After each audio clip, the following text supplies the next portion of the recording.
नमस्ते बच्चों, सुप्रभात। मैं मेवाड़ा मनोज, दीपदर्शन विद्या संकुल से संस्कृत विषयाध्यापक। आज हम पढ़ेंगे संस्कृत संकल्पम भाग 1, कक्षा 7, चतुर्थः पाठ वार्तालापम।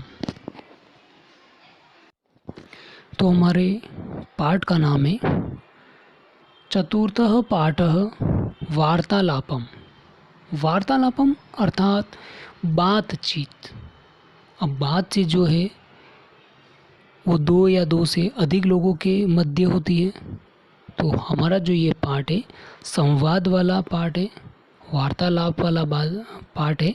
इसमें 4 मित्र आपस में बातचीत करते हैं और एक क्या बातचीत करते हैं वो इस पाठ में दिया गया है। इस पाठ की ओर बढ़ने से पहले हम इस पाठ का शिक्षण बिंदु देख लेते हैं। तो हमारे इस पाठ का शिक्षण बिंदु है स्वस्थ शरीरस्य कृते शुद्धं भोजनं व्यायामं च महत्वपूर्णं भवति।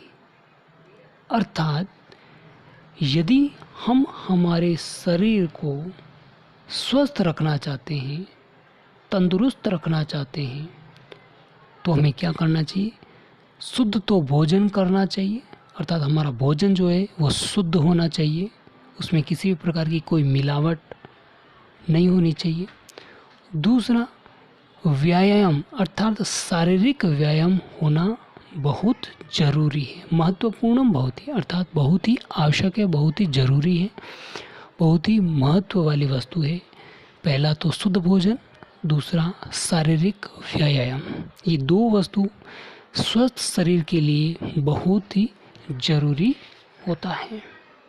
अतः हमें हमारे शरीर को यदि स्वस्थ रखना है तो हमें स्वस्थ रहने के लिए एक तो भोजन हमारा स्वस्थ होना चाहिए, शुद्ध होना चाहिए, और दूसरा व्यायाम समय पर होना चाहिए। तभी हमारा शरीर हम स्वस्थ रह सकते हैं। और कहते हैं स्वस्थ शरीर में स्वस्थ मस्तिष्क का निवास होता है। अर्थात यदि हम स्वस्थ हैं तो हमारा मस्तिष्क जो है, हमारा दिमाग जो है वो भी सही ढंग से कार्य करेगा। अर्थात स्वस्थ शरीर में स्वस्थ मस्तिष्क का निवास होता है। तो अब हम चलते हैं हमारे अध्याय की ओर कि हमारे अध्याय में क्या दिया गया है।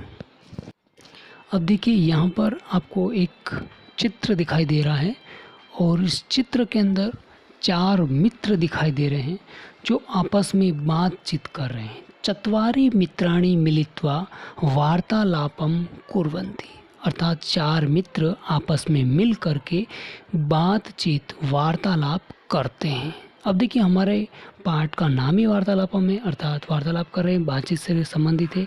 और हमारे शिक्षण बिंदु में हमने पढ़ा था स्वस्थ शरीरस्य कृते शुद्धं भोजनं व्यायाम च महत्वपूर्णं भवति।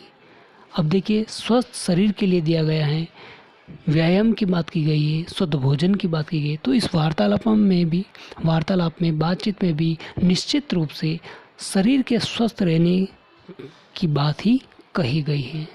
तो अब यहाँ पर जो 4 मित्र आपस में मिलकर के बातचीत कर रहे हैं तो वो स्वस्थ शरीर पर ही इनकी आपस में बातचीत होगी। अब देखते हैं कि क्या बात होती है। अब हम हमारे अध्याय की ओर बढ़ रहे हैं।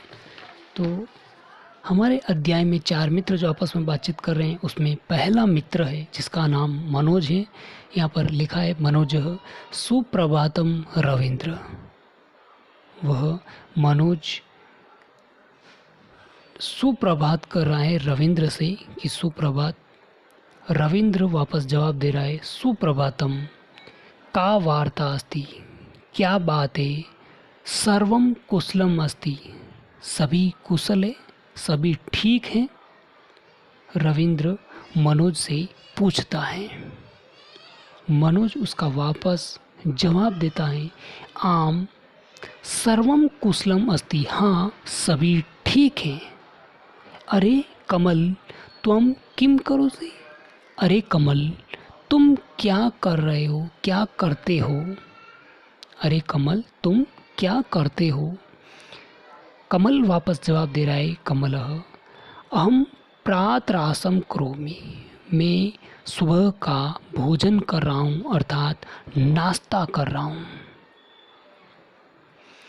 अहम प्रथमम उदर पूजाम करोमि, मैं सबसे पहले उदर पूजा करता हूँ, अर्थात पेट पूजा करता हूँ।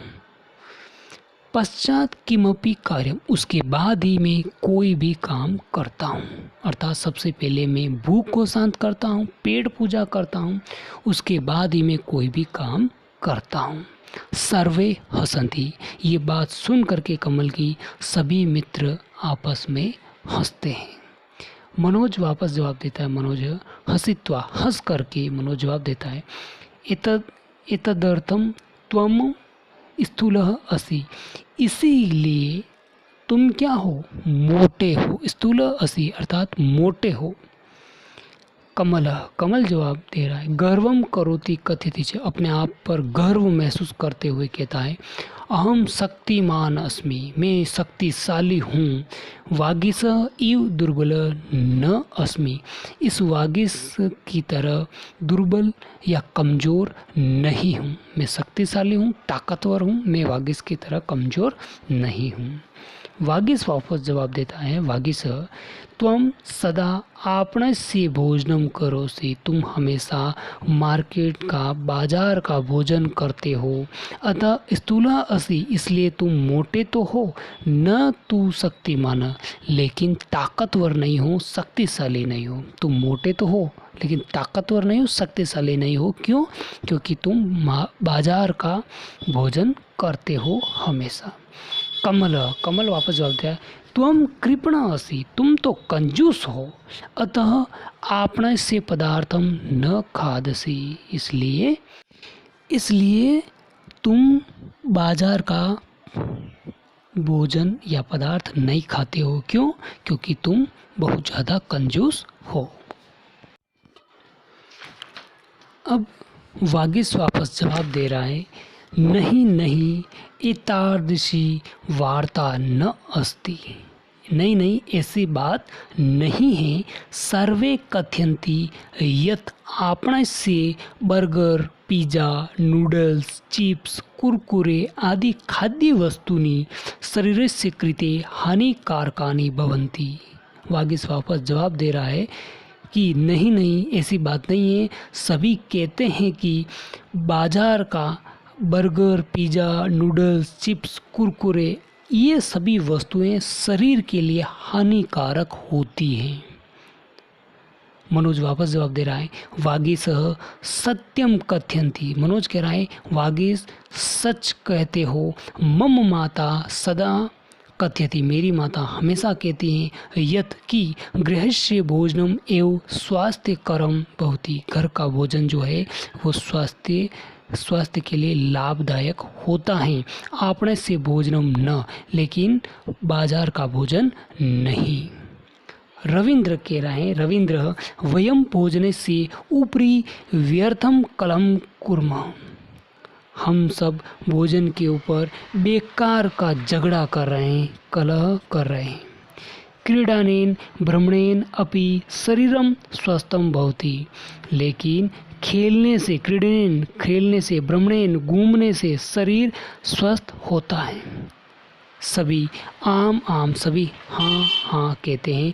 रविंद्र सत्यम कथयति, सभी कहते हैं हाँ रविंद्र ठीक कहता है। वागीश कहता है, सत्यम स्वस्थे शरीरे एवं बुद्धि श्रेष्ठा भवति। वागीश कहता है सत्यम सच, स्वस्थे शरीरे स्वस्थ शरीर में ही बुद्धि श्रेष्ठा भवति, बुद्धि श्रेष्ठ होती है। जैसा कि हमने कहा था, स्वस्थ शरीर में स्वस्थ मस्तिष्क का निवास होता है, अर्थात शरीर यदि स्वस्थ है तो बुद्धि श्रेष्ठ होती है। कमल कहता है, गटिकाम दृष्ट्वा, गड़ी को देख करके कहता है, अधुना वयम स्व गृहम चलाम, अब हम सब अपने अपने घर चलते हैं। मध्याह्न भोजन से समय भवति, दोपहर के भोजन का समय हो चुका है। मनोज त्वम भोजने किम खादसी, मनोज कहता है तुम भोजन में क्या क्या खाते हो। कमल कहता अहम प्रतिदिनम ओदनम कर्पटिका सूपम साकम फलानी अपि च खादामि। मैं हमेशा अपने भोजन में चावल, रोटी, सूप, साग और फल भी खाता हूँ। भोजनांते मिष्टान्नम अपि खादामि। भोजन के अंत में मैं मिठाई भी खाता हूँ। रविंद्र कहता है अहम अपि एतादृशम एव भोजनम करोमि। मैं भी भोजन करूँगा। यदा कदा आपणस्य पदार्थम अपि खादामि। कभी कभी मैं बाजार का भोजन भी करता हूँ। सर्वे हसन्ति, सभी हंसते हैं। वागीश सायंकाले वयम क्रीडनाय उद्यानम आगमिष्यामि। शाम के समय हम सब खेलने के लिए उद्यान में आएंगे। आगमिष्यामः अर्थात आएंगे। सर्वे सभी कहते हैं आम अर्थात हाँ हाँ। सर्वे बालकाः स्वस्वगृहं गच्छन्ति। सभी बालक अपने अपने घर को चले जाते हैं। अब हमारा अध्याय यहीं पर समाप्त होता है। अब आपको इस अध्याय के जितने भी क्वेश्चन आंसर है, एक्सरसाइज है, वो सारी आपको कंप्लीट करनी है। धन्यवाद।